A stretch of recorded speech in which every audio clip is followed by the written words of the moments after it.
Halo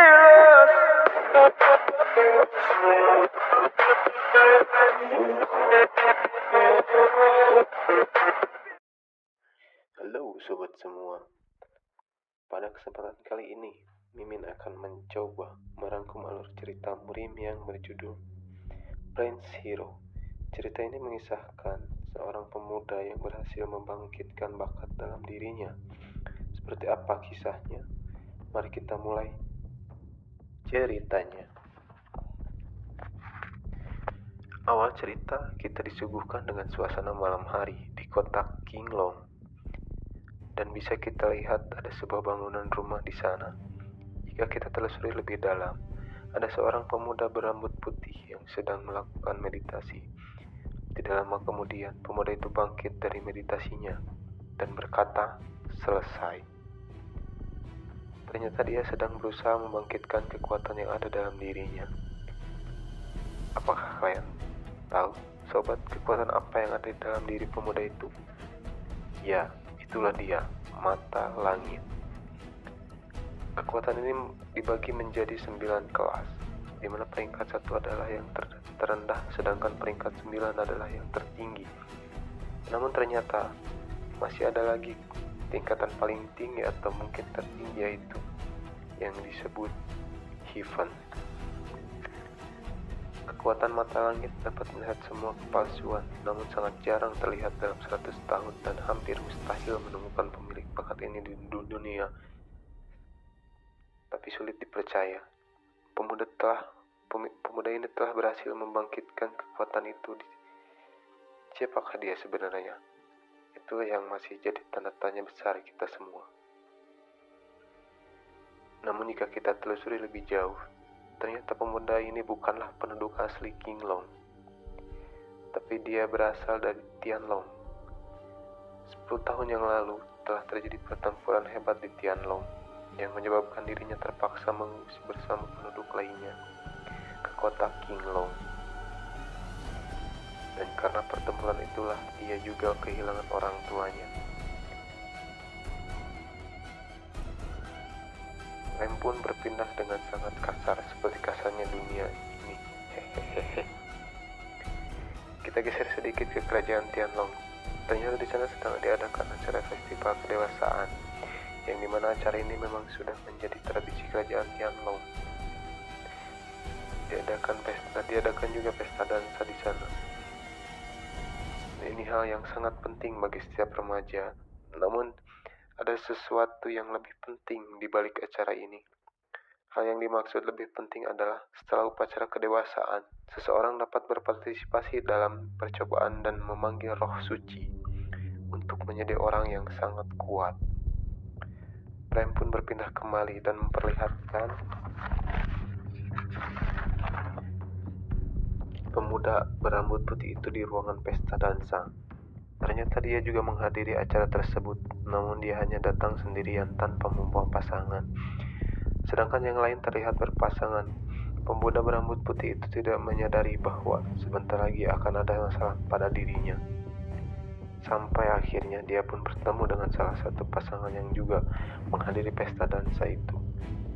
Mereka adalah Kaisar dan Elaine.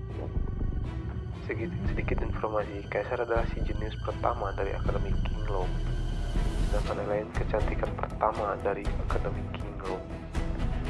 Dan ya, disinilah awal masalah pemuda ini dimulai. Benar saja, Kaisar langsung menghampiri pemuda berambut putih itu sambil mengejek dirinya karena dia memakai baju yang lusuh dan tidak tampan. Tambah dia datang tidak membawa pasangan. Yang dianggap si Kaisar dia tidak pantas untuk menghadiri pesta yang lebih parah lagi. Si Kaisar juga mengusir pemuda itu untuk pergi. Sempat ingin melawan, namun pemuda itu pun tetap pergi karena tidak tahan dengan perlakuan mereka. Langkah yang cepat dikarenakan kesal, pemuda itu pun meninggalkan ruangan pesta. Sampailah pemuda ini di luar sejenak. Dia menghentikan langkah kakinya, hanya terdiam dan mengarahkan pandangannya matanya ke arah langit. Setelah dia puas menatapi langit, Pemuda itu pun berkata kepada semua orang yang sudah mengejek dan menghinanya,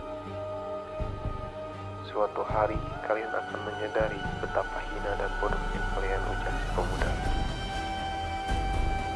Namun mereka tidak peduli dengan perkataan si pemuda itu, terutama si kaisar yang malah sangat menyombongkan dirinya dengan kedudukan ayahnya sebagai seorang penguasa kota Kinglong. Dengan perdebatan mereka terjadi sebuah ledakan yang sangat dahsyat. Jedor, jedor, jedor. Sontak ledakan itu membuat mereka kaget dan ketakutan. Namun dari ledakan itu terlihat banyak makhluk yang terbang, entah itu burung atau naga, Mimin pun belum tahu. Suasana pun menjadi menyeramkan karena adanya kilatan petir yang terus menyambar ditambah angin yang sangat kencang. Ternyata dari terjadinya peristiwa tadi dikarenakan datangnya 10 komandan penjaga kekaisaran Tianglong. Semua orang sontak langsung memberikan hormat kepada mereka. 10 komandan itu pun mulai berjalan dan menghampiri si pemuda berambut putih itu. Semua orang menyangka para komandan itu akan menghukum si pemuda. Namun kalian tahu apa yang terjadi? Ayo, hehehe. Ya, para komandan itu malah memberi hormat sambil membungkukkan badannya kepada sang pemuda. Hormat kepada pangeran. Hah? Pangeran? Sontak saja semua orang dibuat tercengang dengan kejadian itu. Dan si pemuda itu pun memanggil salah satu komandan tersebut dengan sebutan paman. Siapakah pemuda ini sebenarnya? Semua orang masih tidak percaya dengan apa yang terjadi. Kaisar pun hanya bisa terdiam dengan keringat yang bercucuran dan berpandangan yang sudah mulai kabur. Karena saking tidak percaya dengan apa yang terjadi, dari semula yang sangat sombong dan angkuh kini menjadi pria yang seakan tidak berguna di depan pemuda berambut putih itu. Ternyata awalnya pemuda berambut putih itu ingin tinggal dan hidup sebagai orang biasa, tapi karena dia mendapat penghinaan dan ejekan dari semua orang, dia tidak ingin lagi berpura-pura lagi dan mengakui bahwa ya, aku seorang pangeran dari kerajaan Tianlong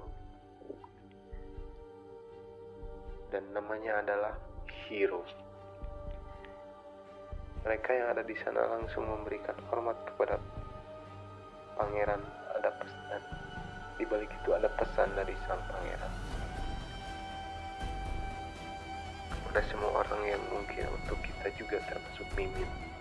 Dan pesan sang pangeran adalah, semua manusia diciptakan suci, jadi janganlah kalian sombong. Nilai seseorang tidak terletak pada apa yang dia miliki, tetapi pada apa yang dia berikan. Wah, dalam sekali ya pesan dari Pangeran Hero ini.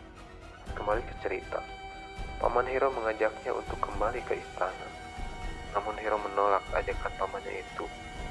Pamannya pun menyadari alasan kenapa Hero tidak mau dan menolak ajakannya itu. Karena Hero masih belum bisa memaafkan raja tua yang tidak lain adalah kakeknya sendiri. Namun pamannya tidak menyerah. Begitu saja dia terus membujuk Hero untuk kembali ke istana. Dan pada akhirnya, dengan terus membujuknya, Hero pun bersedia untuk pulang ke istana. Hero pun sebenarnya sangat merindukan kakeknya. Bisa kita lihat pada frame berikut di mana Hero kecil sedang duduk di pangkuan kakeknya dengan penuh tawa sambil memegang selembaran kertas. Frame kembali berganti. Di sini kita dibawa ke sebuah tempat seperti rawa-rawa, dan di frame ini kita diberi bocoran kejadian 10 tahun yang lalu tentang pertempuran di kota Raja Tianlong. Kembali ke Hero yang sekarang sudah ada di suatu tempat yang berbeda dari sebelumnya. Dia sedang duduk di kursi kayu dan ada sebuah danau di depannya. Namun ada seseorang di seberang sana. Orang itu pun mendatangi Hero dan mengucapkan selamat datang padanya. Singkat cerita, Hero pun diajak ke suatu tempat yang bernama Pulau Rawa Suci. Pulau Rawa ini sendiri terletak di pusat rawa misterius, dan satu-satunya cara untuk bisa karena mereka pulau suci adalah dengan menaiki buaya rawa yang kemudian Hero dan pria misterius mendatangi zona tempat dan terlihat mungkin sebentar depannya. Dan saat pintu itu dibuka, Hero Mirhat melihat seorang kakek tua yang tidak lain adalah kakeknya sendiri, yang selama 10 tahun tidak pernah bertemu sejak pertempuran di kota kerajaan Tianlong.